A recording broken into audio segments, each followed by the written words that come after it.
good evening, little masters, and welcome to episode 249 of the Prancing Pony Podcast, where we have no fitting gifts to give you at our parting. But, as a consolation prize, take these walking sticks. No way, I want walking sticks! Woohoo! Yes! You get a walking stick, and you get a walking stick, and just the two of you, nobody else. A case of turtle wax. Remember that? Oh my Yeah. God. I don't have a car. All right. We digress. We digress already. How long did that take? Folks, please go ahead and pull up a bench in the common room. This may take a while. Mhm. I'm Sean Marchese, the Lord of the Mark, and I'm here with the man of the West, who seems completely unfazed by the return of the blindfolds, Alan Sisto. Well, truth is, Sean, I've simply run out of jokes about them, that's all. Hey, it's a good thing it's the last time we see them in the text, unless there's maybe a footnote in the Tale of Aragorn and Arwen that I don't know about. I don't think that made I it don't think so. into the publication, and that really is a good thing. It is. That we're not going to see them again, not just for Frodo and Sam, but for everyone listening out there. Every last one of them, yes. Yeah, but folks, here at the Prancing Pony Podcast, we are reading and talking our way through Tolkien's stories of Middle-earth a few pages at a time, if we ever get to it. Indeed, if we ever get to it. It's quite a journey. I say that intentionally because, of course, tonight we begin a new chapter, Journey to the Crossroads. And when we do, we're going to dive into the details, point out connections to other writings, and talk about our favorite themes. And obviously, we have a lot of fun along the way. So we're really glad you've joined us. Indeed, we are. And we know you'll be glad you joined as well. But before we get into the chapter, it's time for one of our favorite segments, The North Wing. Well, folks, today we're bringing you another new installment of The North Wing.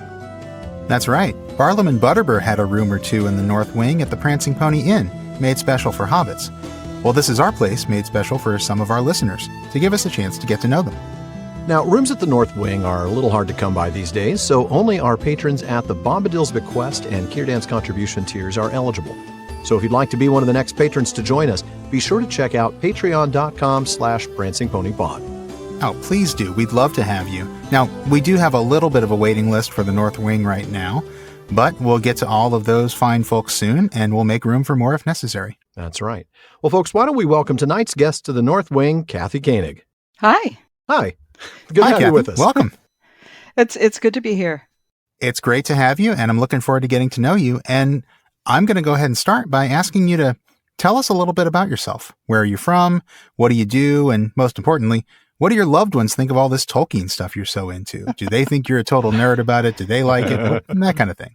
Well, I'm originally from New York, lived in Virginia for a while, and am now living in Raleigh, North Carolina. So, we went where the work was available. I'm a data analyst for a nonprofit in Chapel Hill. Okay. As far as all the Tolkien stuff, my family's cool with it. They kind of think it's neat. Good. So they're very good about giving me Tolkien related gifts and such at Christmas and my birthday. Oh, that's better than most. Yeah, it's always good to have enablers around. Yes. There you go. Yes. Yeah. Yeah. And my husband likes the trips, so. Oh, good. That's right. Well, of course, I met you in Oxford at Yes. Oxenmoot last year. And that was amazing. Wasn't it? Oh, Oxenmoot's always great, but Oxford is beautiful. Yes. What a place. And I have not had the pleasure of going to Oxenmoot in person or meeting Kathy in person. So Wow. Well, we got to get you up to speed, I'll have to Sean. catch up. Yeah. I know. That's right. That's right. Well, the question we ask everybody who comes to the Prancing Pony, when and how did you first discover Tolkien's works? What was your experience like, and what keeps you coming back? Well, it was the summer between 8th grade and high school, and I received a summer reading list from my high school, and on it there was this book, The Hobbit. And my first thought was, what's a hobbit? And, it was in amongst all the usual stuff like Catcher in the Rye and all that kind of, all the stuff I'd heard of before, but what the heck's a hobbit? So I was showing it to a friend of mine across the street. Actually, it was a guy I was madly in love with, but he didn't know. So, or he probably guessed, but I showed him the list. He says, "Oh, The Hobbit, that's so great." And he started talking all about it, and he ran and he got his copy I never treasured something so much. So I read it and I loved it, and I thought, and then he said, "Oh, then and there are these 3 other books that the Lord of the Rings, and they're fantastic." So I thought, "Oh, that's great." So I went and I got a copy. I can't remember now if I got my first copy out of the library or if I actually went and bought a paperback. But I started to read it, and the tone was so different to The Hobbit that I didn't get past the first chapter.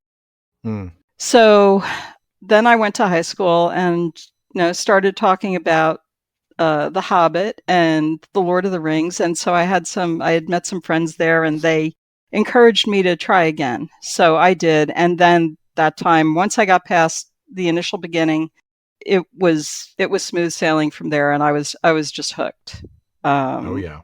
So that was my introduction to the Lord of the Rings, to J.R.R. Tolkien. And sadly, that year that I went to high school was the year he died. Oh, wow. So I had been thinking, I need to write to him. And then September, I think it was September of 1973, right? So it was. That's correct. Yeah. So that was sad. But I am always grateful to the professor for his work. Yeah. With good reason. Well, what's your favorite book in the Legendarium and why? And if you have a favorite non-Legendarium work by Tolkien, what's that, if you have one? I was thinking about this. I think my favorite, obviously The Lord of the Rings is one book. Right. But good for you. That's bonus points right there. But of the 3 volumes, I think it's kind of a toss-up between the first and the third. Yeah. Though the second, Two Towers, has some passages that are just heartbreakingly lovely as well. Sam looking up at that star. Oh, yeah. Oh, my goodness. So I think that was in the... Actually, I think that might be in the third book. That might be in the very beginning of Return of the King. Yeah, beginning of book 6. As you can tell, I haven't earned totally my cred yet. It all bleeds together, doesn't it? It's, yeah. So, and as far as non-Legendarium, I just reread Leaf by Niggle. It's just such a sweet story. Isn't it? Yeah. We did a little of that for Tolkien Reading Day recently, and I'm just reminded of what an amazing story that is. Yeah, it really is. Yes. And of course his letters. Yeah. So yeah, I've actually been taking some time to go through some of the non-Legendarium works, and there's just so much. But I would have to say currently Leaf by Niggle. Fair answer. I like that one. That's my personal favorite of the non-Legendarium works. Definitely a common answer. It's right up there for me. Yeah, absolutely. Well, Kathy, any Tolkien goals that you'd like to share? Maybe tracking down a special book for your collection, going to a moot, maybe another moot, I should say. Anything like that? Well, I would love to go to the Prancing Pony podcast moot. Yay! Excellent. We'd love to have you. So whenever that information's available, I'm going to be jumping on that, and I'm looking forward to So one of the Tolkien goals would be to see that collection at Marquette. Yes. Oh, yeah. Oh, boy, that is going to be fantastic, isn't it? Well, stay tuned. We'll definitely be getting that information out soon, hopefully, awesome. In a few weeks from the time that this episode airs. Great. All right, Kathy. Well, now we're going to go ahead and move on to our lightning round. These are going to be quick questions and answers. And I'll start us off with, who's your favorite dwarf? Gimli. Fair answer. Rivendell or Lorien? Rivendell. All right. Favorite Tolkien artist or favorite work of art? Oh, I love Jay Johnstone's illustrations. The iconography? Yes. Yeah. Beautiful, beautiful. That is a fantastic work, isn't it? That was some of what I got for Christmas. Oh, good. Nice. That's a good one. Well, who's your favorite elf from the First Age? Oh, I'll give you a clue. His name probably starts with an F. I was going to say Galadriel. That works too. There's so many that I thought, well, I got a 50% chance if I say his name starts with an F. Yeah. There was a pub quiz, which I won't mention, that involved everybody with the name starting with F. So that would have been a lot of them. I have seen those. Yes. Mm-hmm. All right, Kathy, who's your favorite author, or what's your favorite book other than Tolkien? So this is funny because I actually, when I mentioned this to somebody once, they were kind of thunderstruck and they said, "Really? Jane Austen. Oh, wow. Yeah, I can see that. I'm also a member of the Jane Austen Society of North America. So I have two kind of different fandoms going on here. Excellent. You sure do, yeah. I've known a few Tolkien fans who are also big Jane Austen fans. I've dabbled in a little Jane Austen myself. It's been years, but I've enjoyed what I've read. I can see that. I mean, couldn't call myself a true fan, but I enjoy her work very much. The wit. Same, yeah. The wit is sparkling, yes. In addition to reading Tolkien over and over again, I typically take a tour through Jane Austen once a year. Oh, wow. Excellent. Fantastic. Well, those are some great answers. Thank you for joining us, Kathy. We have really enjoyed having you here in the North Wing. Well, it was so nice to talk to you guys. Nice to talk to you again. Yes, again. But for now, I think it's time for us all to head back into the common room and join the rest of the listeners. Well, thanks again, Kathy, and we will see you back sometime, hopefully at a Questions After Nightfall episode, if not sooner than that. That would be great. It would indeed. And folks, now we return you to the podcast in progress. Well, it's always a lot of fun making new friends with our podcast listeners. But for now, we're going to let Frodo say farewell to his new friend in a really lovely way. And Alan, you're going to start us off tonight, but you're actually not starting us off at the very beginning. No, not going to start at the beginning of the chapter, despite it being a very good place to start. Yeah, it is, but not today, because we've got a lot of other good stuff to read. So you're going to pick up at the beginning of the second paragraph. That's correct. So I'm picking up, like you said, in the second paragraph. This is after Faramir has broken his fast with Frodo and Sam in the morning. Correct. When they had finished, they stood up. "May no hunger trouble you on the road," said Faramir. "You have little provision, but some small store of food fit for travelers I have ordered to be stowed in your packs. You will have no lack of water as you walk in Ithilien, but do not drink of any stream that flows from Imlad Morgul, the Valley of Living Death. This also I must tell you. My scouts and watchers have all returned, even some that have crept within sight of the Morannon. They all find a strange thing. The land is empty. Nothing is on the road, and no sound of foot or horn or bowstring is anywhere to be heard. A waiting silence broods above the nameless land. I do not know what this portends, but the time draws swiftly to some great conclusion. Storm is coming. Hasten while you may. If you are ready, let us go. The sun will soon rise above the shadow." The hobbits' packs were brought to them, a little heavier than they had been, and also 2 stout staves of polished wood, shod with iron, and with carven heads through which ran plaited leathern thongs. "I have no fitting gifts to give you at our parting," said Faramir, "but take these staves. They may be of service to those who walk or climb in the wild. The men of the White Mountains use them, though these have been cut down to your height and newly shod. They are made of the fair tree Lebethron, beloved of the woodwrights of Gondor, and a virtue has been set upon them of finding and returning. May that virtue not wholly fail under the shadow into which you go." The hobbits bowed low. "Most gracious host," said Frodo, "it was said to me by Elrond Half-Elven that I should find friendship upon the way, secret and unlooked for. Certainly I look for no such friendship as you have shown. To have found it turns evil to great good." And I'll go ahead and stop there. That is a pretty good place to start, even though we didn't start at the very beginning. Yeah, but I'm going to go ahead and go back to the beginning now, because we need to. That's right. We do. This chapter begins with a new day, and this new day begins with Frodo and Sam resting a little bit after their late-night conversation with Faramir. That's right. If you remember, the last chapter took place between about 4 a.m. and 5 a.m., so there's no point in going back to sleep. Now the men are stirring and the day is beginning. That's right. And so Frodo and Sam are brought some water, and they are invited to a table for 3. They're going to have breakfast with their host again. Faramir had not slept all night. That's right. But he doesn't seem weary. No, that's interesting. Yeah, he's a tough guy. He's got a little Red Bull stash, maybe. You know, I know they got all the wine there. We've seen that they're just breaking out the wine all the time. That's the thing. He's been drinking all this wine. I would be out, man. But apparently he's, You would be blackout drunk. I would be blackout drunk after drinking that much wine. It's true. I am a lightweight. All right. So Faramir, of course, not only gives them breakfast, he gives them some provisions, right? He knows that they don't have much, but he's given them some food in their packs. And then he gives them a little piece of advice. Good advice, I think. You can drink all the water you want in Ithilien, but you must not drink from any stream coming out from the Valley of Death. The Valley of Imlad Morgul. Yeah. Right. Now, I got some word nerdery on that. I don't have that in the notes here, but I do have it. Basically, Imlad just means valley, a narrow valley with steep sides, like Imladris. Oh, great. Like Imladris. I hadn't even thought about that. I should have. Don't know why I didn't. Yeah. Yep, that's it. So it's the same Imlad as in Imladris.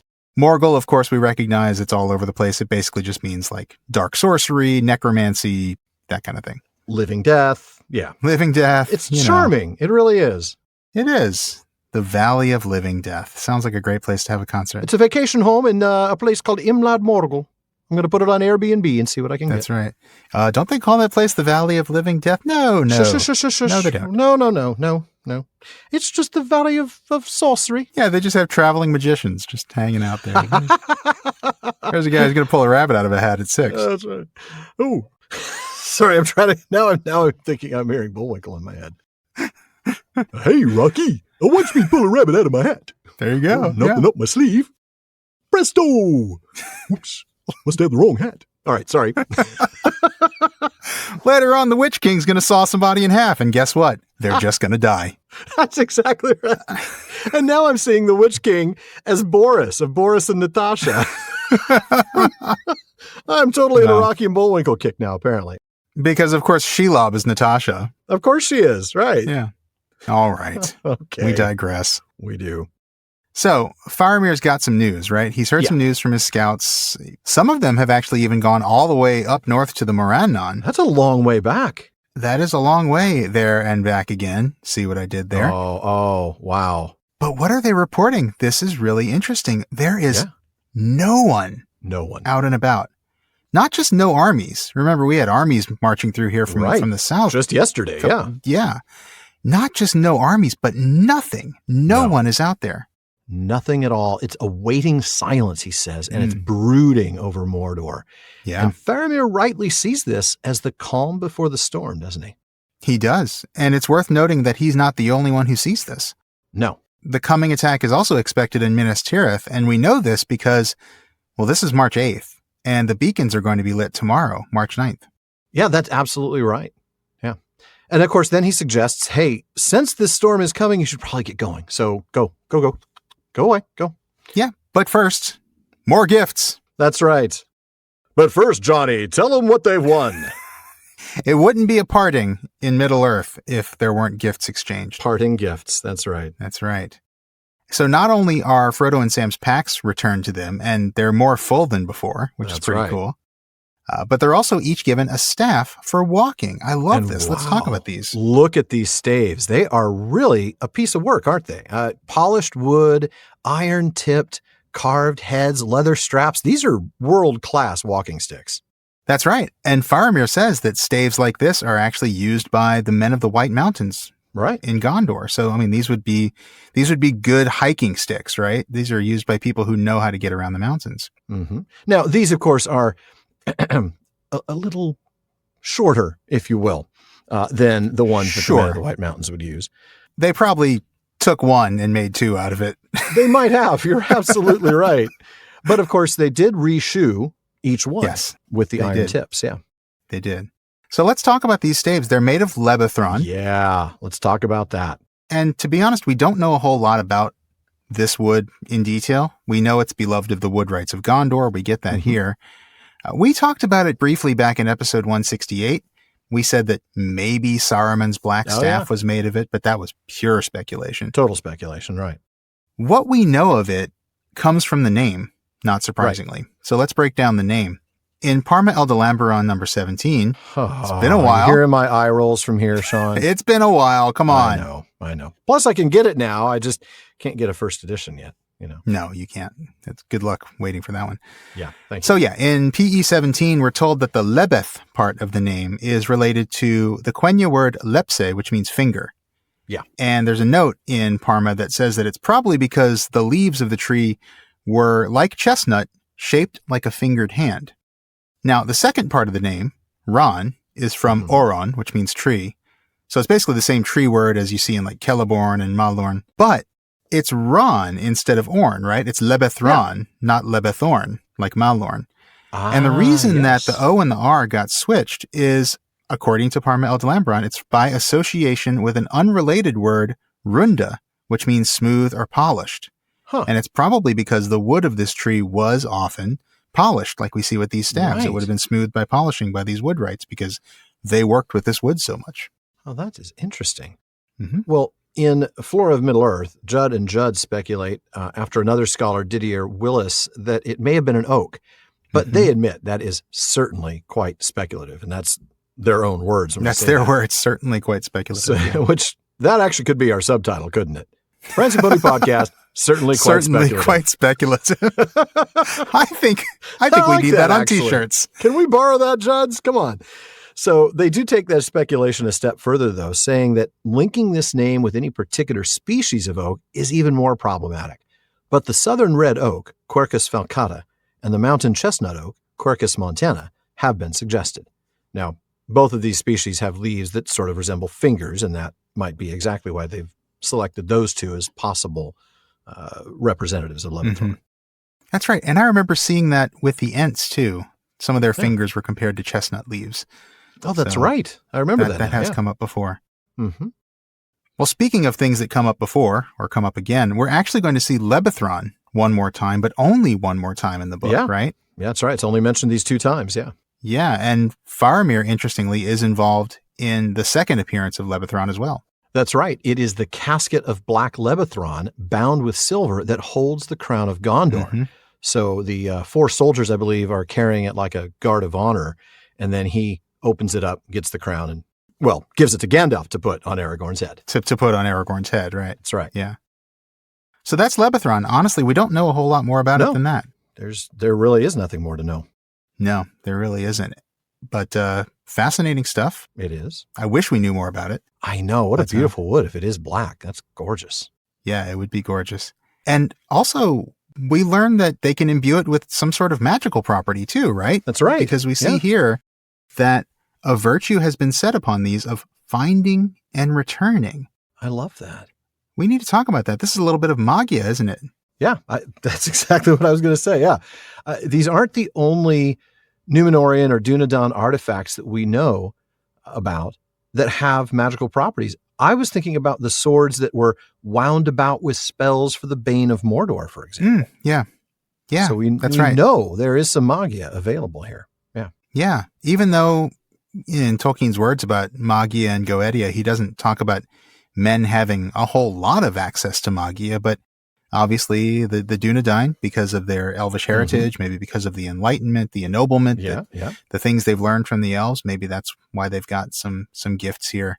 But it seems like it tends to show up through the things they create, doesn't it? It's not like we see them casting spells or anything, but they can create items that have some limited magical properties. Yeah, I'm just imagining the soldiers of Gondor on the walls of Minas Tirith as the Battle of the Pelennor Fields is raging below, Wingardium Leviosa. Well, no, it's Leviosa, not Leviosa. Ding. But I think you'd maybe put up a big old Expecto Patronum, That might work on the ring wraiths. That might actually, yeah. Honestly, I mean, Dementor's pretty much a step down from ring wraiths anyway. Right. I mean, if it works against the Dementors, anyway. They don't have that kind of magia, so they're out of luck, aren't they? No, but they have these artifacts, and I think that's fascinating.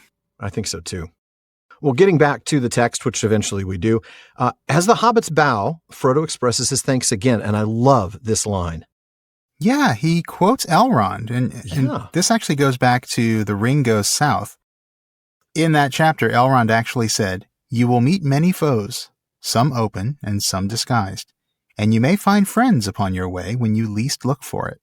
Oh, I love that. It's really beautiful. Yeah.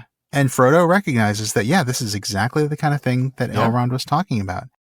And he's absolutely right. Yeah, this friendship with Faramir not only saved his life. We talked about the fact that being found by Faramir saved him when the Southrons were about to come through. That's right. And think of, the fact that he's going to get his supplies replenished here.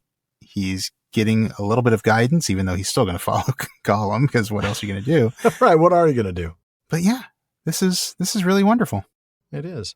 I love the little recognition of Spibimi at the very end of that passage when Frodo says that finding that friendship, that unexpected friendship, turns evil to great good. To me, that just speaks to that whole idea of turning things around. I mean, I'm not saying this is necessarily Iluvatar's hand. It's not that. It's just, this is that flip, that taking bad circumstances and a good thing comes in and turns this evil to great good.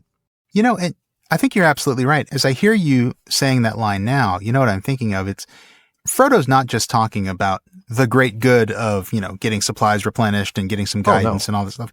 He's talking about a real friendship that he's made with Faramir here. And if these two guys ever meet again, they will be friends. Absolutely. And I think that's really cool because basically what Frodo's saying here is, look, as horrible as this whole thing is, as miserable as it's been and as miserable as it's about to be as I go into Mordor, at least I've made a friend. And that's really beautiful. It really is. I love that. And I wish we had dived into that more when we did our episode on friendship for the Patreon. I know. Well, there were so many friendships to talk about, and that was already such a long episode, huh? Yeah. But this is a really nice one. It really is. Folks, if you're wondering what we're talking about, it was a Patreon special, one of our quarterly specials. So if you want to hear that, go ahead and join the Fellowship of the Podcast, and you'll get access to a whole lot of special episodes. We've done one a quarter for 6 years now. Plenty to listen to there.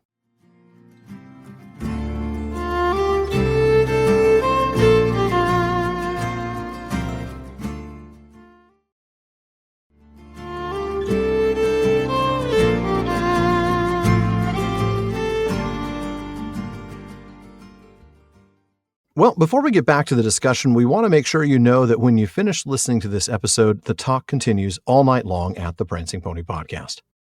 That's right. Our wonderful listener community keeps the conversation going in all of our social media spaces, from our common room on Facebook to our Reddit community, Twitter, and more. On Facebook, just look for the Prancing Pony Podcast and be sure to follow the page and join the group for some great discussions. And you can find us on Reddit at r/PrancingPonyPod. And we're also at Prancing Pony Pod on Twitter and Instagram. And don't forget to check out our new podcast, The Rings of Power Wrap-Up, where we'll be discussing, analyzing, and speculating all about Amazon's television adaptation of J.R.R. Tolkien's Middle-earth. We're going to be taking deep dives into the lore behind the show, talking about our favorite themes and characters, and a whole lot more. So please look for The Rings of Power Wrap-Up and subscribe wherever you listen to podcasts. And check out our social media at Rings Wrap-Up for more.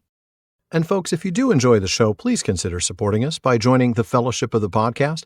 When you do, you get a lot. You get an active Discord community that includes live episode recordings. You get postscripts, the specials that we just talked about. You get episodes without the digital ads, free merchandise, and a lot more. A whole lot more. You also get live Discord hangouts. You get a chance to be part of our Questions After Nightfall episodes, or even join us as a guest in the North Wing, like the one we had earlier today. That's right. So check out patreon.com/prancingponypod to support the show and become part of the Fellowship of the Podcast. Also, if you enjoy the show, you can help us out by giving us a rating and review on Apple Podcasts. And now you can leave us a rating on Spotify as well. And please recommend us to your friends. Please do. All right, Sean, we're going to go ahead and get back to the discussion, and you're going to pick up exactly where I left off as they're saying farewell to Faramir. Okay. Now they made ready to depart. Gollum was brought out of some corner or hiding hole, and he seemed better pleased with himself than he had been, though he kept close to Frodo and avoided the glance of Faramir. "Your guide must be blindfolded," said Faramir, "but you and your servant, Samwise, I release from this if you wish." Gollum squealed and squirmed and clutched at Frodo when they came to bind his eyes, and Frodo said, "Blindfold us all three, and cover up my eyes first, and then perhaps he will see that no harm is meant." This was done, and they were led from the cave of Henneth Annûn. After they had passed the passages and stairs, they felt the cool morning air, fresh and sweet about them. Still blind, they went on for some little time, up and then gently down. At last, the voice of Faramir ordered them to be uncovered. They stood under the boughs of the woods again. No noise of the falls could be heard, for a long southward slope lay now between them and the ravine in which the stream flowed. To the west they could see light through the trees, as if the world came there to a sudden end, at a brink looking out only unto sky. "Here is the last parting of our ways," said Faramir. "If you take my counsel, you will not turn eastward yet. Go straight on, for thus you will have the cover of the woodland for many miles. On your west is an edge where the land falls into the great vales, sometimes suddenly and sheer, sometimes in long hillsides. Keep near to this edge and the skirts of the forest. In the beginning of your journey, you may walk under daylight, I think. The land dreams in a false peace, and for a while all evil is withdrawn. Fare you well while you may. He embraced the hobbits then, after the manner of his people, stooping and placing his hands upon their shoulders and kissing their foreheads. Go with the good will of all good men, he said. I love that blessing. I really do. Mm-hmm. I'm going to go back to the beginning of the passage that you read. Notice that he stays close to Frodo, right? He doesn't just avoid Faramir, he avoids the glance of Faramir. Yeah. And that brings me back to last chapter. If you remember when Faramir just stared at Gollum, gave him the full stare down to get him to speak truthfully. And he was kind of forced to make eye contact. And ever since then, I don't think he can look Faramir in the eye. I don't think he can. He knows Faramir's seen something. Faramir has seen into his heart. He knows what he intends. Right. Yeah, remember when he talks about, there are many locked doors and many dark places, but, in this I judge you've spoken truthfully. Yeah. He doesn't want those things to be seen. And that's interesting because that tells us that Gollum, at least I think it tells us that Gollum has a little bit of remorse for how he plans to betray Frodo, don't you think? Well, maybe not remorse, but I think he doesn't want to be caught out. I maybe think so. He's just got a secret to hide. Maybe so. I see it as he's feeling guilty about what he's going to do. Maybe. And I think there are some moments like that. We get one for sure coming up, right? Later on in next chapter. You're probably right. Remorse is probably too strong a word, but I think he's feeling some guilt. And I think, to me, it's just a reminder that Gollum isn't lost yet. He's not irredeemable yet. Not yet. That's correct. No, you're absolutely right. There's a moment coming up, of course, when he does have second thoughts. And it's unfortunate. That's when Sam's reaction pushes him over the edge. And that's right. We'll talk about that when we get there because Tolkien himself had some things to say about Sam's reaction to that. So, yeah. I feel like we keep hinting at that one, but it is a huge moment. It's a big moment. It's a really big moment. And we're going to dive, deep into the letters on that one, I think. Yeah. Yep. Well, speaking of things that tend to give you second thoughts, now we get the blindfolds out again. Well played, sir. Thank you. Well played. I like that. I've been there. I'm not sure this is a good idea. I'm not sure this is a good idea. Sorry, you can take that out if you want. No, I'm going to leave that in, man. That's great. Okay, that's great. Okay, cool. Oh, man. Yeah. Back to the blindfolds, except not quite, because Faramir actually releases Frodo and Sam from this. He says, you guys don't have to do it if you don't want to. Just you, Gollum. Gollum, who, of course, never had to put the blindfold on when he came there because he just snuck in the middle of the night. He squeals and squirms and he's really not happy about this. No, not at all. I love this moment. It's a kind of a blink and you miss it moment. Frodo does here for his little company, right? Him, Sam, and Gollum. What Aragorn did when they arrived in Lothlorien. Instead of allowing just one to be blindfolded, because if you'll recall, only Gimli was going to be blindfolded by Haldir and the elves. Right. Frodo asks Faramir to blindfold all three of them in order to show Gollum that no harm is meant. This is good leadership. Exactly. It's great leadership from Aragorn that has filtered down, and Frodo is taking a lesson from that and himself showing good leadership. That's right. He absolutely was paying attention, and he's learned from Aragorn. Absolutely. Yeah.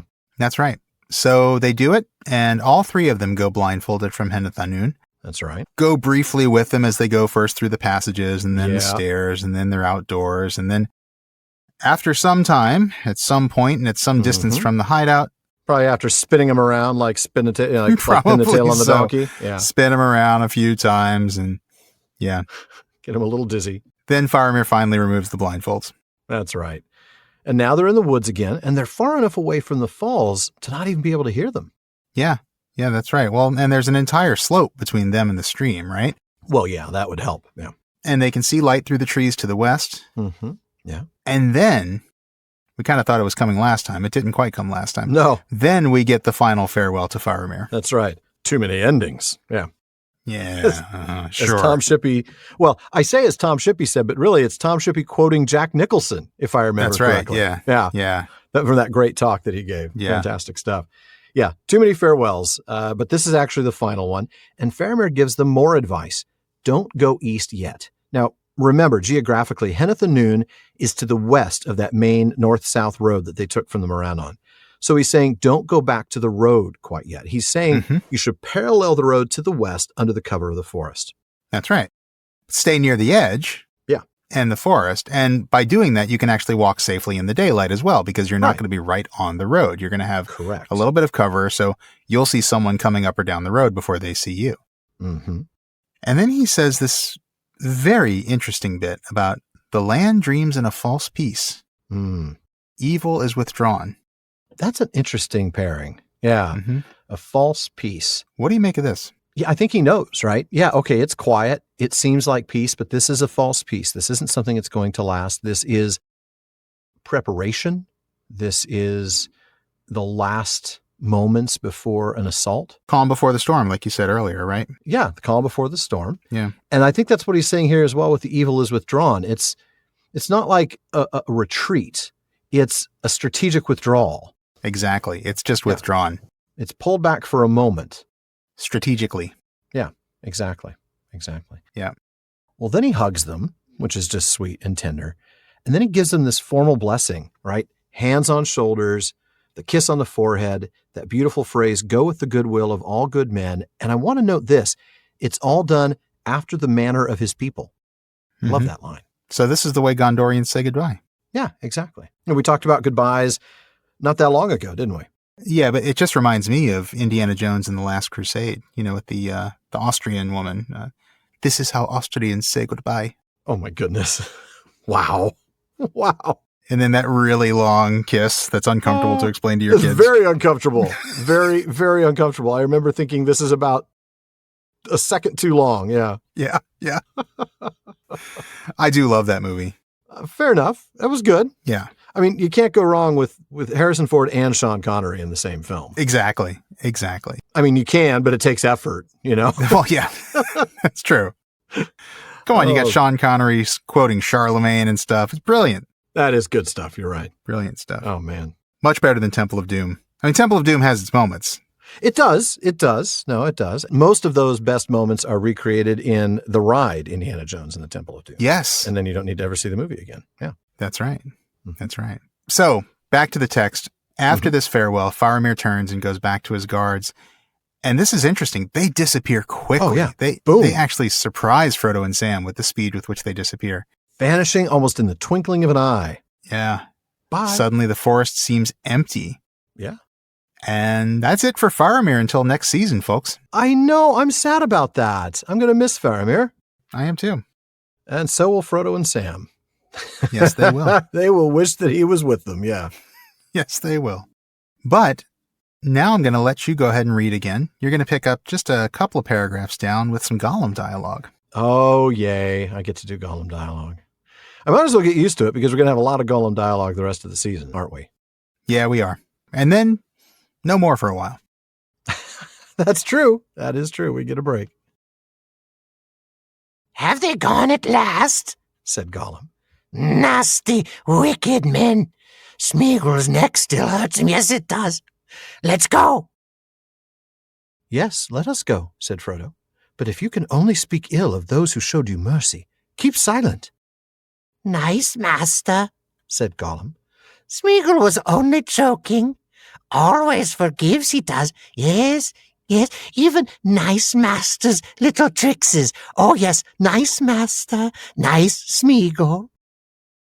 Frodo and Sam did not answer.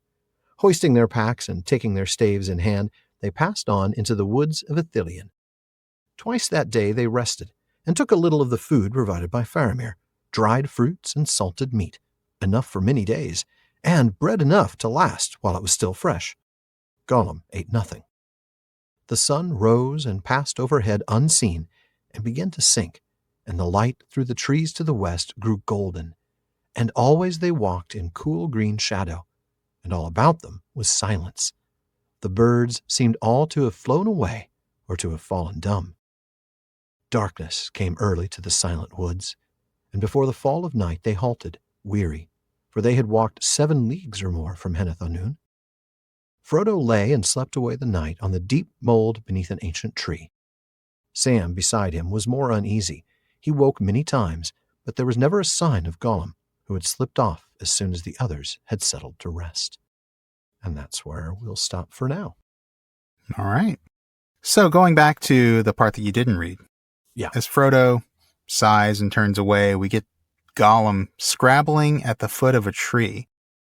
And the text says it's as if to mark his disregard of all such courtesy. The courtesy of the farewell and everything. We should talk about this. Gollum is he uncomfortable with this display of affection between people? Is he just like, oh, this is stupid, so I'm just going to pretend to not pay attention to any of it, pretend to have more important things to do? What do you think this is? Yeah, I mean, the narrator's the one telling us as if to mark his disregard. I mean, I don't think he's necessarily thumbing his nose at the courtesy. I think he's just doing what he does, right? He doesn't really care. So it is truly that disregard. He's not making a deal of it. It's not like he's doing this to show disregard or show contempt. He's just doing what he's going to do because he's Gollum and he does what he does. Could be. Yeah. I don't know. I like the idea that he's actually uncomfortable by this because he just has forgotten how to relate to people. You know, he's just like, oh, this is weird. Showing emotion. That may be. And he really despises Faramir. That is absolutely true. Very much is glad to get away from Faramir. Yeah, definitely. And if nothing else, I'm sure he's uncomfortable by the affection that Faramir has for Frodo and Frodo has for Faramir, because that's a threat to him and his influence over the group. Absolutely, it's a threat. And there's probably some jealousy there. Yeah. He wishes that he could have that same respect and friendship, but he can't. Could be. You know. Yeah. And also more practically, maybe if Frodo puts too much trust in Faramir, he might actually start asking questions about the way they're going or what Gollum plans to do. He might actually ask what the name Cirith Ungol means. I don't know. I never took Elvish. Pass to the high mountain. That's all it means. It's very high. I think it means teddy bear. The path of the teddy bear. Teddy bear. Path of teddy bear. That's brilliant. Very cute. Very sweet. Very cuddly. Soft and cuddly. Yes, soft and cuddly it is. So anyway, sorry, let's bring it back into the text because we got Sam, of course, not hesitating to get another quick jab in. Oh, hungry always. Again, Yeah. And then resigns himself to the fact that it's time to get going again. Yeah, he does. And then Gollum, who's seemingly not paying attention because, they just walked away and then they just disappeared, actually wonders aloud if the men have left. He then calls them nasty and wicked, and he claims his neck still hurts him. Sure.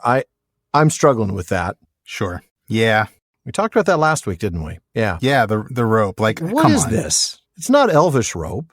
No. It wasn't tight around your neck. No, it wasn't. I think he was just putting it on, just playing it going up. for pity, thinking maybe, well, it worked once before and maybe it'll work again. Yeah, why not? So, I think he's going for the pity thing, really just woe is me, playing that card. Oh, he plays that up so well. Yes, he does. He does. Yeah. So then he says, let's go ahead and go, which Frodo's fine with. Oh, but sure. He has a word to say to Gollum, and here we see Frodo being a little bit parental again. Yeah. He says, look, if all you have to say is bad things about people who were merciful to you, dude, just shut up. Seriously, man. If you can't say anything nice, don't say anything at all, right? This is what we've been taught since we were kids. Yeah. Yeah. But he's right about the mercy. I mean, let's not forget the penalty for coming uninvited to Henneth Annûn is death. Absolutely. Yeah. Gollum should have been killed. Gollum could have been killed. Yeah, absolutely. By every legal right. And like we said, maybe even arguably should have been, right? I mean, that's the law. So, of course, Faramir merciful and Smeagol just, insults him like that. But then he claims to only have been joking, of course, right? We all know that person. We all know that guy who makes the terrible digs. Oh, I'm just only joking. I'm just joking. Can't take a joke. Wow, man. We know that Smeagol wasn't joking, and he knows we know he wasn't joking. Yeah. Yeah. And he says, look, I've forgiven them. Smeagol always forgives.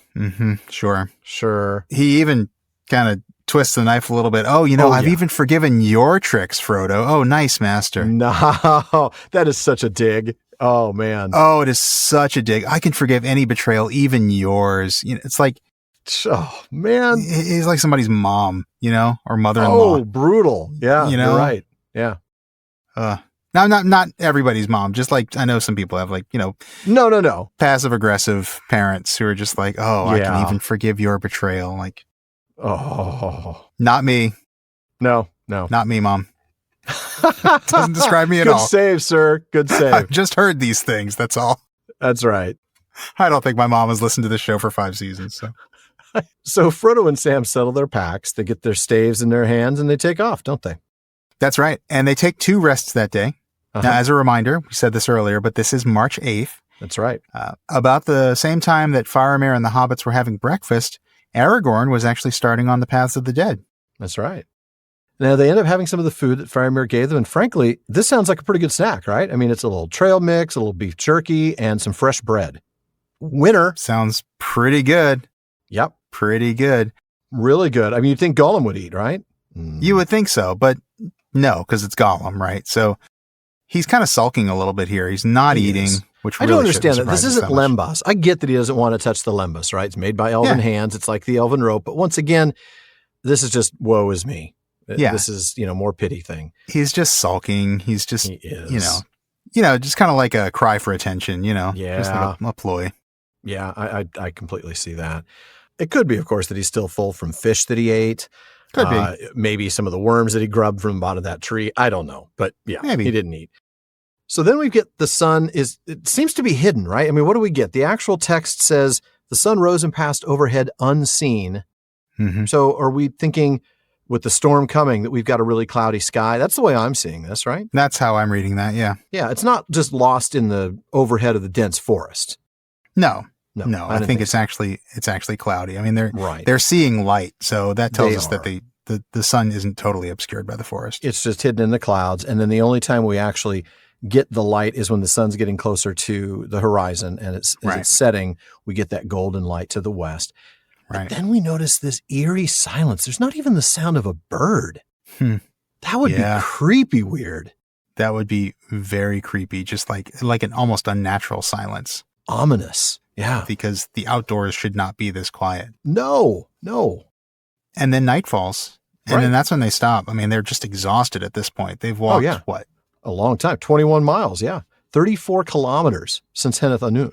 Yeah. After being woken up at 4 a.m, too, by the way. Yeah, they've had a bit of a hike. They had that incredibly long day yesterday. Mm-hmm. And then so long and so intense that Frodo ends up passing out at the end of it. And then getting only like 5 hours of sleep before Faramir wakes them up to make a big decision. Do I kill this guy? Do I not kill this guy? What should I do? Frodo, tell me. It's been a long night. It's been a really long night. They've had to make some tough decisions, life and death stuff. So they're exhausted and they sleep on the mold under a tree. And just a reminder, guys, mold doesn't mean like, the tree's all gross and moldy. It's simply the soft, loose earth. That's what the mold is in this context. Yeah. So they're sleeping under a tree, aren't they? Yeah. And Frodo is actually able to sleep. Oh, yeah. Sleeps through the night, in fact, we're told. Can't blame him. I certainly can't blame him, and I can't blame Sam for not being able to sleep, frankly. Yeah. He's uneasy. We're told that he wakes many times. Mm-hmm. Seems like he's waking up looking for Gollum, because we're told that there's never a sign of Gollum. And this is interesting. Gollum has apparently slipped away during the night. The way I read this is he's isolating himself from the other two. He's been sulking a little bit here. Yeah. And I think he's just kind of like, again, more woe is me. I don't even want to be around these people. Yeah. They betrayed me. But fundamentally, what we're seeing here is self-isolation, isn't it? Oh, that's right. Going back to the sins of Melkor, sort of this kind of an anti-fellowship position. A little bit of an anti-fellowship here. Yeah. This is like, two guys who are good fellows and then Gollum who's not. Participating in the fellowship at all. Exactly. I mean, we know that this is not one of the nights where he's gone off to see her, right? We'll get that later. There is a time where he goes in advance to Shelob, right, and then comes back. But this isn't that. First of all, they're way too far away for that to happen. Yeah. But yeah, this is just him isolating himself, just wanting to be away. Yeah. So at daybreak, though, he Not comes good. back, possibly the world's most unpleasant alarm clock. I mean... Can you imagine? I don't want to wake up to that. Hello. Must get up. Must get up. Must get up. Wakey. Honestly, if I set that as my alarm, I would never snooze again. Seriously. Like, Turn that darn thing off. Oh my goodness. Whenever we make our Gollum GPS, we'll have to make a Gollum alarm clock sound too. Whoa. Yeah, we'd have all sorts of things, right? Yeah. I mean, wakey, wakey. Good morning. The sun is up. Time to, I don't know. Wakey up, sleepyheads. Yeah. No time to lose, sillies. That one from the movie. Yeah, from the movies. That's right. So yeah, very unpleasant alarm clock. You can't hit him on the head to snooze him either. He does say it's time to get up and make haste. And he's right, in all fairness. Yeah. We need to get going south and east. And I'm going to go ahead and have you pick up there after the end of the paragraph that I just read. Okay. That day passed much as the day before had gone, except that the silence seemed deeper. The air grew heavy, and it began to be stifling under the trees. It felt as if thunder was brewing. Gollum often paused, sniffing the air, and then he would mutter to himself and urge them to greater speed. As the third stage of their day's march drew on and afternoon waned, the forest opened out, and the trees became larger and more scattered. Great ilexes of huge girth stood dark and solemn in wide glades, with here and there among them hoary ash trees and giant oaks just putting out their brown-green buds. About them lay long lawns of green grass, dappled with celandine and anemones, white and blue, now folded for sleep. And there were acres populous with the leaves of woodland hyacinths. Already their sleek bell stems were thrusting through the mold. No living creature, beast or bird, was to be seen. But in these open places Gollum grew afraid, and they walked now with caution, flitting from one long shadow to another. Light was fading fast when they came to the forest end. There they sat under an old, gnarled oak that sent its roots twisting like snakes down a steep, crumbling bank. A deep, dim valley lay before them. On its further side, the woods gathered again, blue and gray under the sullen evening, and marched on southwards. To the right, the mountains of Gondor glowed, remote in the west, under a fire-flecked sky. And to the left lay darkness, the towering walls of Mordor. And out of that darkness the long valley came, falling steeply in an ever-widening trough towards the Annûn. At its bottom ran a hurrying stream. Frodo could hear its stony voice coming up through the silence, and beside it, on the hither side, a road went winding down like a pale ribbon, down into chill gray mists that no gleam of sunset touched. There it seemed to Frodo that he descried far off, floating as it were on a shadowy sea, the high, dim tops and broken pinnacles of old towers, forlorn and dark. And we know what those towers are. We'll get to that, though, at the end of the passage, yeah. So this day goes much as the day before, right? I mean, it's still quiet. In fact, maybe even more so. And now it's actually stifling, huh? Yeah, it does. And the weather is maybe not so bad yet, but it's about to get bad. It feels like thunder's in the air. And Gollum keeps pushing them on. He knows that they have to hurry. He must know that the weather's about to get bad, too. That's right. Remember, the day is past now, so this is March 9th. Aragorn reached Erech at midnight while the hobbits slept, and Gandalf is going to reach Minas Tirith shortly with Pippin.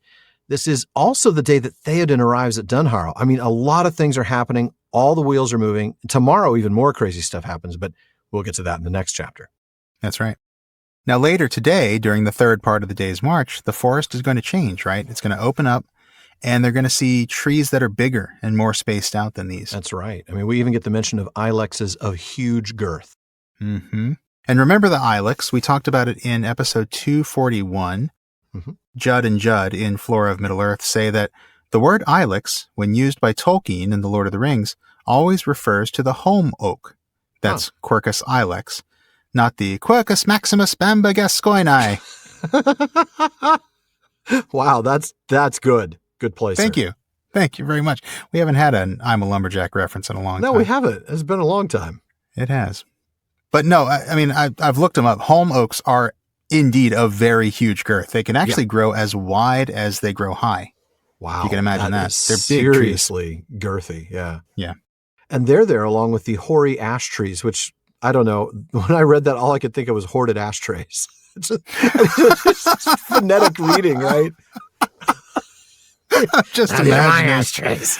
Give me one of my ashtrays. Don't steal these. Hoarded ashtrays. Sorry, Patty hoary and Selma. ashtrays. Give us one of the ashtrays. I've ruined Swift Duck, and now I'm ruining hoary ash trees. Now you're ruining hoary ash trees. So we got the hoary ash trees and the giant oaks, don't we? Yes, we do. And now we get the ground cover. That's right. But before we get to the ground cover, and I want to have you talk about that a lot, you're sort of our botanist in the group, we get the word lawns, not Lawns, but Launds. But it's kind of similar.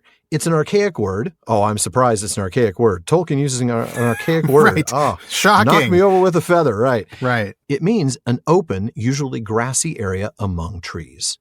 So there you have it.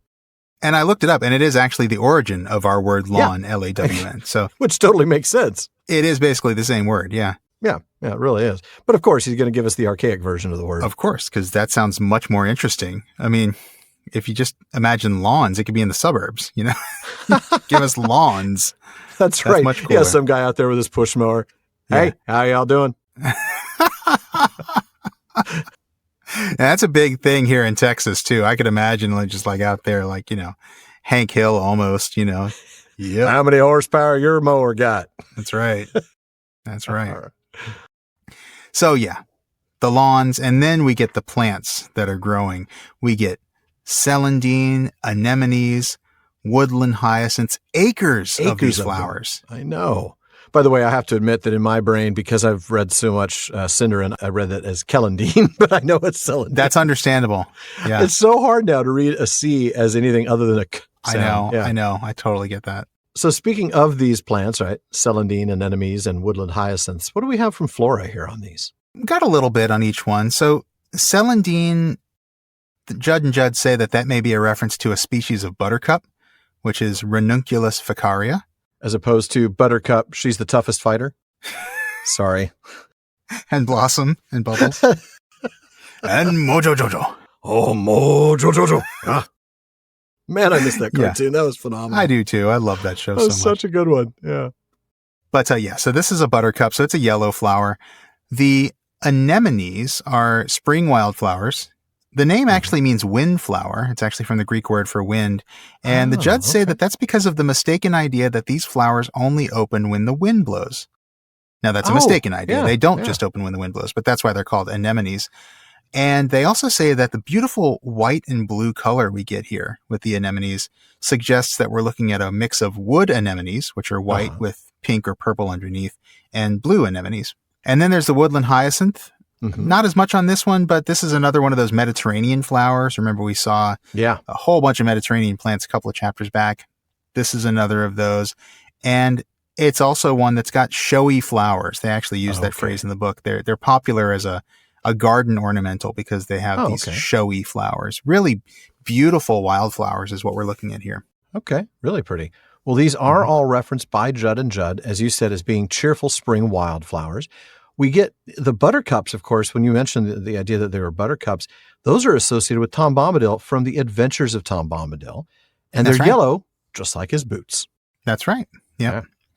So beautiful landscape, absolutely gorgeous place. But again, not a single animal, no beast, no bird is around. It's absolutely gorgeous and absolutely silent. Yeah. Absolutely silent. And Gollum is afraid in these open places. Now, not surprisingly, right? He's afraid of, someone seeing them. But he also seems to have a little bit of agoraphobia here. He's just like, he doesn't like these open spaces, right? I'm reading a little bit of that in here too. Yeah, I think so. So daylight's coming to an end, and so is the forest, isn't it? Yep. And then they're sitting under an old tree, looking over a valley, and we see that the woods are going to begin again on the other side of that valley, and then keep on going. All right. So as a reminder, of course, they're looking to the south. So to the right, which is the west, that's when we see the White Mountains or the Arid Nimrais. They're glowing in the sunset. But to the left in the east, those are the walls of Mordor, right? And that is where we see the beginning of this valley, huh? That's right. And Frodo can hear the water at the bottom of this valley, the stony voice of the water, which is a phrase I love. Oh, I love it. And he can see a road in the mists going towards, we hinted at it a moment ago, these tops of old towers far off in the distance. Right. And these are, of course, the city on the river. So we're talking about Osgiliath, right? Mm-hmm. In terms of the dim tops, the broken pinnacles of old towers. That's right. We're not seeing Minas Morgul from here. Let's just be real clear. We're seeing the path from Minas Morgul, and we're seeing it come across, and then we're seeing it go down towards the river, towards Anduin, and to Osgiliath. That's right. But we're about to see Minas Morgul. Oh, we are. We're about to talk about it, and that's where you're going to pick up. Yes, I will. He turned to Gollum. Do you know where we are? He said. Yes, master. Dangerous places. This is the road from the Tower of the Moon, master, down to the ruined city by the shores of the river. The ruined city, yes. Very nasty place, full of enemies. We shouldn't have taken men's advice. Hobbits have come a long way out of the path. Must go east now, away up there. He waved his skinny arm towards the darkling mountains. And we can't use this road. Oh, no. Cruel people has come this way, down from the tower. Frodo looked down onto the road. At any rate, nothing was moving on it now. It appeared lonely and forsaken, running down to empty ruins in the mist. But there was an evil feeling in the air, as if things might indeed be passing up and down that eyes could not see. Frodo shuddered as he looked again at the distant pinnacles now dwindling into night, and the sound of the water seemed cold and cruel, the voice of Morgul Duin, the polluted stream that flowed from the valley of the Wraiths. "What shall we do?" he said. "We have walked long and far. Shall we look for some place in the woods behind where we can lie hidden?" No good hiding in the dark, said Gollum. It's in day that hobbits must hide now. Yes, in day. "Oh, come," said Sam. "We must rest for a bit, even if we get up again in the middle of the night. There'll still be hours of dark then, time enough for you to take us a long march if you know the way." Gollum reluctantly agreed to this, and he turned back towards the trees, working eastward for a while along the straggling edges of the wood. He would not rest on the ground so near the evil road, and after some debate they all climbed up into the crotch of a large holm oak, whose thick branches springing together from the trunk made a good hiding place and a fairly comfortable refuge. Night fell, and it grew altogether dark under the canopy of the tree. Frodo and Sam drank a little water and ate some bread and dried fruit, but Gollum at once curled up and went to sleep. The hobbits did not shut their eyes. And that's where we're going to end the reading for this episode. But let's get back and discuss that passage. All right. So we started with Frodo asking Gollum if he knows where they are. Yeah. And of course he does. Gollum has taken this road trip before. He knows exactly where they are. He does know where they are. He has plans based on where they are. So, he explains the road they see is the road that comes from Minas Ithil or Minas Morgul. But I want to point out, Gollum calls it the Tower of the Moon, which is not only not the Elvish name, which I'm not surprised he doesn't want to call it Minas Ithil or Minas Morgul, but it's also not even the current name. The Tower of the Moon is what it used to be called many, many years ago. Well, that's a very good point. And Gollum has a vested interest in Frodo not thinking of it as the Tower of Dark Sorcery, right? The Tower of Living Death. The Tower of Living Death. Don't think of it as Minas Morgul. Think of it as Minas Ithil. And I actually recall Faramir kind of catching him in the previous chapter, maybe, or the one before it. Yeah. They were talking about it, and Frodo said Minas Ithil, and Faramir said, "You mean Minas Morgul?" Yeah, we don't call it that anymore. Right. Yeah. So I think you're absolutely right. Gollum does call it the Tower of the Moon, and I think that's very deliberate. I think so, too. That's a very good point. Just like he's going to call it the Pass of the Teddy Bear. Right. Exactly. Not the Pass of the giant, terrifying spider. Hobbit-eating spider. Yeah. Yeah. But he gives a little bit more information. He says the road goes on to the ruined city on the river. And of course, that's Osgiliath. Yeah. Of course, that's Osgiliath, as you said. Gollum says this is a terrible place, full of the bad guys. Yeah. One presumes not only orcs. Yeah, I know. I wonder. I mean, he just says it's full of enemies. Mm-hmm. I mean, that makes me think it's got to be something other than orcs. Maybe trolls, ringwraiths. I mean, yeah. We know Osgiliath was taken by Sauron some time ago, right? It's not. Oh, yeah. This isn't like the movie where they're still fighting for Osgiliath. Like, Osgiliath is gone. It is gone. It's abandoned. Yeah. So then he says that they shouldn't have followed Faramir's advice, right? Don't follow the men's advice. He said they should stay west of the road under the woods, but that's not what Gollum thought they should do, huh? Right. No, Gollum points out that now, because they've done that, now they have a much longer way to go to the east. Yeah. But we can't use the road to do that because cruel peoples come that way. That's right. And he's right about that. I mean, he is. They don't seem to be out right now, but you don't want to be on that road because that's exactly the road that Sauron's forces are going to be using. That's correct. I mean, that's the way they're going to get to Osgiliath. That's the way they're going to attack Minas Tirith. Absolutely. Now, keep in mind, they are looking south to an east-west road that goes across their view. So they're north of that east-west road. The north-south road that intersects that, where they're eventually going to get to that crossroads, that road is to their east. So they're looking south. The road is in front of them, going left to right. And to their left, which is the east, is that north-south road that they were on previously.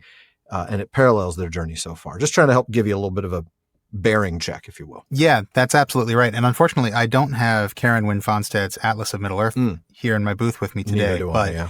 I'm going to go ahead and just give a little shout out to that, folks. Pick that book up if you don't have it already. She's got all the stuff laid out in really easy to follow maps. Yeah, really helps. Really helps visualizing these things. Mm-hmm. So Frodo looks again at the road, and it is empty, as we've said. Nobody's out, but there's an evil feeling. And again, this is that false peace that Faramir talked about. That's a good point. There's nothing out there. There's no visible threat there, but it sure doesn't feel right. And specifically, we're told that possible that invisible things might be on the road. That's a terrifying thought, frankly. That is a terrifying thought. And I wonder how literally you take this. I take it like it could be. Yeah. You think it could actually be like ring wraiths, maybe not wearing robes and so they don't need to be visible right now, right? They're not trying to scare anybody. Yeah. And, they're maybe moving from Minas Morgul to Osgiliath to prepare forces for the assault. And they, might be able to do so invisibly. It very well could be. And could be. I mean, because you could say like, oh, well, no, maybe it's just that creepy feeling, like that feeling like you're being watched, like when you're in a scary old house or something. But we're told, very specifically that things might indeed be passing up and down that eyes could not see. That's a lot of detail. That's a lot of detail. For something that might just be an icky feeling, Yeah. And considering that we know that the ring wraiths are simply invisible when they're not clad, that tells me could very well be ring wraiths. Very well what it could be. Yeah. Absolutely. Probably preparing the advance force. Yeah. Yeah. Doing a little recon. Oh. I mean, there's 9 of them, so they only need to send out 1 or 2 invisible. Can you imagine getting on the road, thinking you're safe because there's nobody around, and there's a ring wraith invisible? Oh, man. That you're done. Done for. Toast. I guess it does beg the question, if ring wraiths did see them here, then they would have been caught. So I guess maybe ring wraiths are not actually here right now, but they could be nearby. Well, right. But if they're on the road, remember, right now we're not on the road. That's true. So the ring wraiths don't sense them. That's right, because we know the ring wraiths don't see, right? No, their steeds do, but they're not on their steeds, or we'd see the steeds. Yeah. Yeah. Plus their steeds are winged now. Yeah.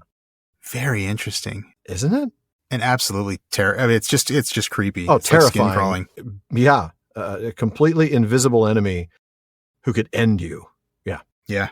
Yeah. This is just a totally disturbing scene. I mean, we even get this disturbing scene of the water. Water isn't described like this usually. The sound of the water seemed cold and cruel. That's just, yeah.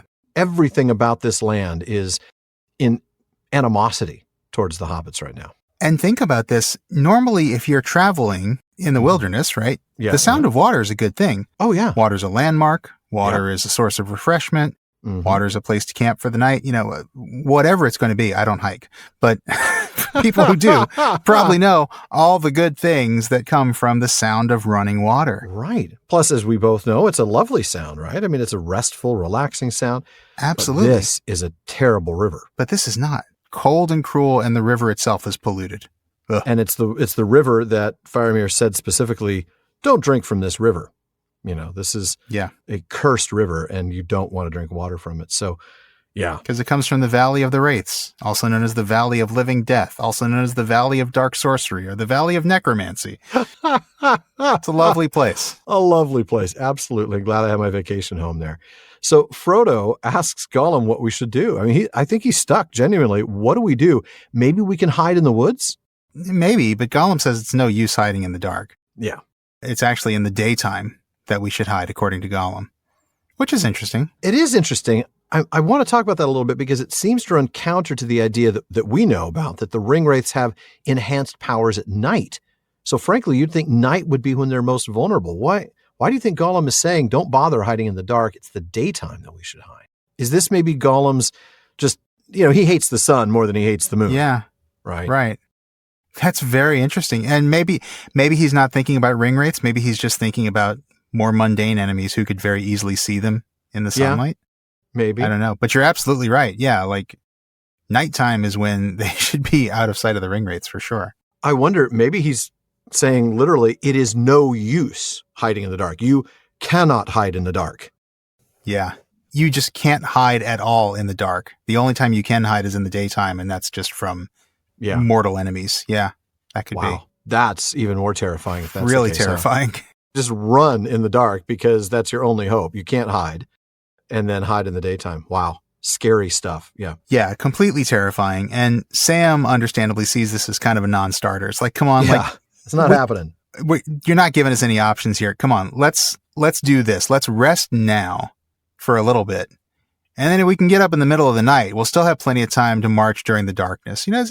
Sam's compromising here, which I think is nice. He doesn't often compromise. That's true, especially with Gollum. Right. He's usually pretty quick to say, nope, that's absolutely not going to happen. We're going to do this other thing. Yeah. But this makes sense. It does. And it's a logical solution. We rest and we'll get up in the middle of the night. We've done that before, right? I mean, Gollum hates the yellow face. He hates the white face too. So a lot of times we'll sleep in the beginning of the night until the moon sets, and then we'll get up. And that's what he's suggesting we do here. So Gollum agrees reluctantly, and they head back into the trees, but now they're working their way eastward back towards that road, huh? Yeah, Gollum doesn't want to sleep on the ground anywhere near the road. No. Really makes a lot of sense. Smart, very You smart. do not want to be caught unawares near the road. No, you don't. So they end up climbing into this large holm oak, a holly oak or an evergreen oak, to sleep. That's right. Also known as an ilex, we know from the Judds. An ilex, right? And Gollum actually goes right to sleep. Yeah. Frodo and Sam don't. They have a little snack, some of the bread, some of the dried fruit, a little bit of water. Yeah. And then they rest, but they don't close their eyes. Wow. No sleep for them.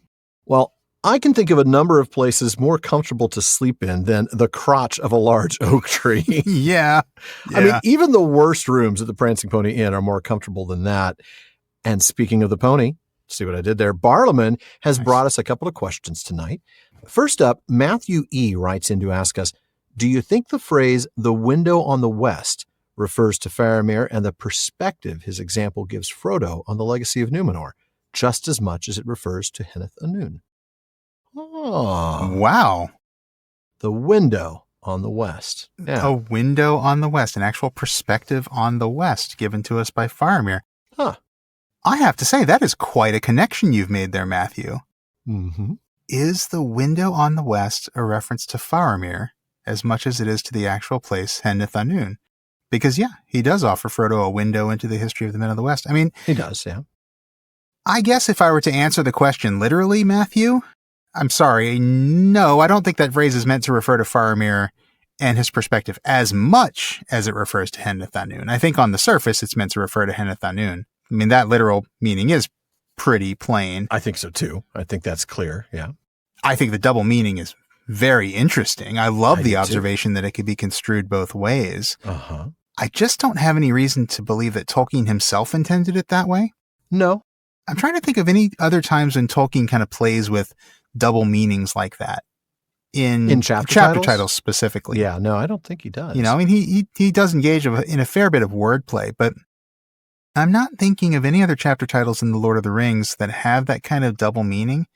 Maybe The Hobbit, but not Lord of the Rings. And so I don't have any reason to believe that he's got a double meaning in mind here. So I guess not as much as the literal meaning, but look, Matthew, I mean, with all that said, I think it's a fantastic observation. And I think it's a great bit of applicability that you can take to the text yourself because, yeah, absolutely. It is absolutely a window for the reader. I'd probably say the reader more so than Frodo, because I don't know how much Frodo's really getting out of it. It's not like Frodo's taking notes and learning all this stuff about Númenor. No. And getting all this stuff to help him on his quest. We're doing that. We're getting a lot of interesting world building and stuff out of it. Yeah, I think so. So the reader certainly gains an immense perspective on the Men of the West and Númenor and what this whole ennoblement thing was all about for men. So yeah, in that way, it is absolutely a window on the West for us. But I have to say, I don't think Tolkien intended that, or I don't have any reason to believe that he did as much as he did the literal meaning. But again, super cool observation. And I love it, Matthew. Yeah, I do too. I think it's a really interesting insight. I took a look at the History of Middle-earth volumes that relate to this, and there's nothing there that suggests that there was a double meaning in the title. I don't think that was what Tolkien was trying to do, like you said, but I do love the applicability of that, right? That we can look at this and see this as a window on the West for us, the reader, I think, more likely than for Frodo. Frodo would probably already know some general bits and pieces of that because Bilbo would have told him a lot of these histories. He might not have known some of the specifics, things about the stewards and things along those lines, but And frankly, I'm not sure how much he's going to retain because he's got other things on his mind He right now. does. He really does. This is polite conversation to distract him from what's really worrying him, right? It's polite conversation that serves a purpose for us as the reader. This is another one of these, shadow of the past type of chapters where there's a ton of exposition to give us as readers more information that we need or that we certainly are enjoying. Right. And so I do think that from that perspective, it's a window on the West for us. Yeah. Yeah, definitely. And that's what I love about the whole applicability argument, because you can take any meaning to the text you want. And I love that. And I think, you absolutely can. Matthew, I think you're spot on. This really does give us a window into the West. And I think it's super cool. And I'm going to think of that every time I see that chapter title now. So well done. I like it. Mm-hmm. Kudos. Well, we definitely have time for one more this time, Sean. What else do we have? Okay. Well, Lori M., our old friend Lori M. in Washington asks, it's known that both Sean and Alan are collectors of Tolkien books and books about Tolkien. But if you had unlimited funds, and if availability of items was not a limitation, what non-text Tolkien-related item would you want for your collection? Ooh. A movie prop? Non-text. An original piece of artwork? Would you commission something? Lori says, I'm interested to hear what item, other than a first edition mint condition signed copy of The Hobbit, you'd like to have in your collection. And that is definitely on my list if I could have one. And money oh my goodness. I would have to have the unlimited funds that she mentions. I like the world that she's building here, the one in which I have unlimited funds and the availability of items is not a limitation. Yeah. I have to say that I like that quite a bit. Yeah. So Alan, what's your answer? Well, I also love the way she says it is known that both Sean and Alan are collectors. It's sort of got that some have said vibe from the Legendarium. It does. It also reminds me a little bit of Game of Thrones. I know you never watched it or read those books, but it is known as a Dothraki saying. Okay. All right. Is that related to the whole, I've seen this on t-shirts, I drink and I know things? No, it's not. Okay. Wasn't sure. Except that it comes from the same show. I was going to say other than that, right? No.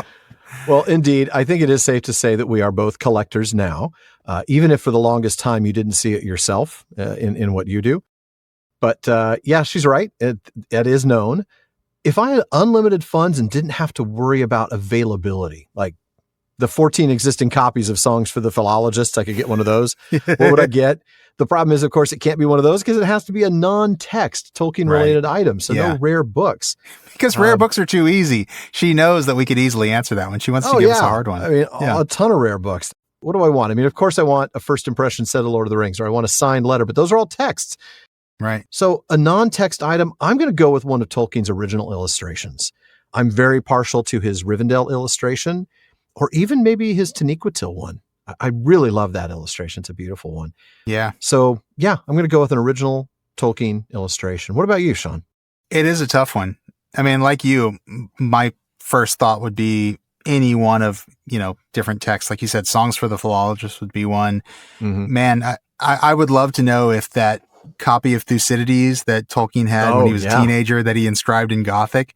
And that ended up getting bought by a fan. I would love to know if that's still out there somewhere. Wow. And again, if money was no object, that would be such a cool piece to have. But man, and availability is no object. Okay. I've just thought of something. When I went to Oxenmoot 4 years ago, when they did the Bodleian exhibit, 2018, they had the desk that he wrote at. Oh yeah. With, a chair and desk. So that would be it for sure. Actually, I mean, as much as I wanted an original illustration, then again, if money's no object, both.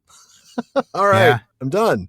All right, sorry, go ahead. Or maybe some of his old pipes. That might be a cool collectible to have, right? Oh, that would be amazing. I mean, I'm not going to put them in my mouth or anything. No. I'm not going to sully his pipes with my germs. Are you kidding me? My disgusting spit? No. But that would be a cool thing to have. But I didn't answer any of those things, actually, when I was preparing my answer for this. I'm just thinking of those now.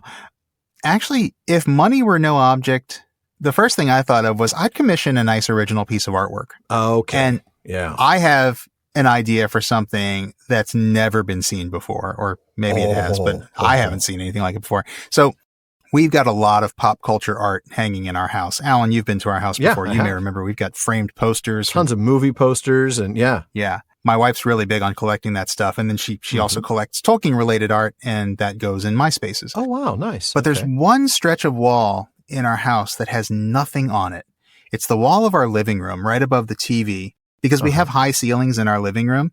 Yeah. And so we've got this big stretch of wall that's really high up, and we haven't been able to get high enough to hang anything there. Oh, Because, okay. frankly, we'd need like scaffolding or something to get up Right. there. A regular ladder would never do it. Yeah. Right. So right now it's just this big blank gray wall. But if I could do whatever I wanted to do there and I had unlimited funds, I would have a mural painted in that space. Oh. And I would love to get one of my favorite Tolkien artists. I haven't figured out who yet, but I would love to get somebody to just paint something completely epic and mind-blowing. I'm thinking like the War of Wrath. Oh my goodness. I'm thinking like the Host of the West marching in. I'm thinking Eärendil fighting in Calagon. Oh, I'm yes. thinking Morgoth chained. I'm thinking like the whole story told in a mural. Oh, man. Right? That's huge. Right? What a project.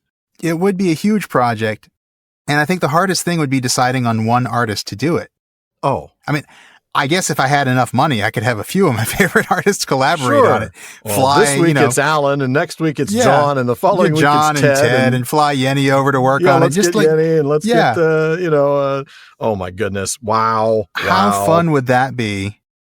And they're in your house too, by the way. They're not just making this piece for you in their studio. They're painting it on your flipping wall. They're just hanging out, painting it on my wall. That's what I would love to do. Okay, Mr. Money is no object. Yeah, that is great. Okay, if I had the money. No, I know. If I had $1 million. That's the question. Oh, you'd have to have more than that because you'd spend half of it on this darn art project. For sure. Totally. I mean, wow. Oh, fantastic. That's the fantasy I had when I read this question. That's brilliant. I love it. I absolutely love it. Movie props would be interesting. I mean, I know she suggested that might be something we'd want for the collection. For me, it would really have to be something touched by Tolkien. I think that for me would be the defining factor. That's why I mentioned the desk. It's also why I mentioned his original artwork. But I got to admit, your idea is fantastic. Something one of a kind. Someday. All right. Well, goals, right? That's right. Well, folks, that does wrap it up for another episode of the Prancing Pony Podcast. But please be sure to join us again next week when one of our favorite moments, the king has got a crown again. Oh, that's one of my absolute favorite parts of this entire book. Yeah, it really Such is. a wonderful moment of hope in a dark place. I just can't wait to get to it. Mm-hmm. But that's next week. For now, we want to take a moment to thank the team that helps make this show better. That's our research assistants, along with our Barlowman, Becca Davis, producer Jordan Rennells, social media manager Casey Hilsey, event and Patreon community coordinator Katie McKenna, and website guru Phil Dean. Speaking of the website, please be sure to visit us at theprancingponypodcast.com. We've got show notes there, we've got hilarious outtakes, some Prancing Pony ponderings, and we've got our online storefront where you can get all sorts of PPP merch. And you're definitely going to want to check out our library page. You know we love the books here at the Prancing Pony Podcast, and we have provided links for you to get nearly every book we mention on the show. And we do get a few pennies from the purchases you make there, so thank you for that. Mm-hmm. And we also want to thank some more really important people, our patrons at the Kierdance contribution tier. I'm going to start with DeMay in Alaska, James in Virginia, Tamsin in Minnesota, Chad in Texas, Lance in New Jersey, Paul in Colorado, Jerry in Texas, Bruce in California, Mario in Utah, Seth in Texas, B in California, Joseph in Texas, Kathy from North Carolina, Lori from Washington, and Carlos in California. And there's also Brian from the UK, Ned from Connecticut, Jerry from Washington, Joe in Washington, Erwin from the Netherlands, Lise in Switzerland, Dylan in Australia, Ben in Minnesota, Anthony in Texas, Dorwin in Michigan, Karen in the UK, Zaksu in Illinois, Jim in Maryland, Brian in Texas, and Sarah in New Jersey. Wow, that list keeps growing, and thank you all so very much for your support. Indeed, thank you. And everyone listening out there, please, thank you, and please be sure you don't miss any episodes of the Prancing Pony Podcast.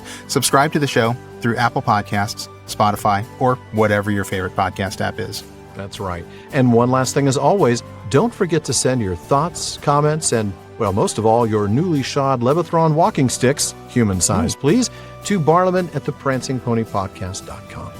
And if you want a chance to have your actual voice heard, You can send us audio of you asking us your question by visiting podinbox.com/prancingponypod and record your question for us.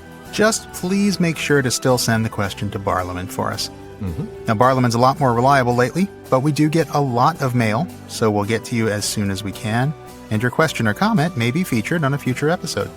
As always, this has been far too short a time to spend among such excellent and admirable listeners. But until next time. Farewell, friends.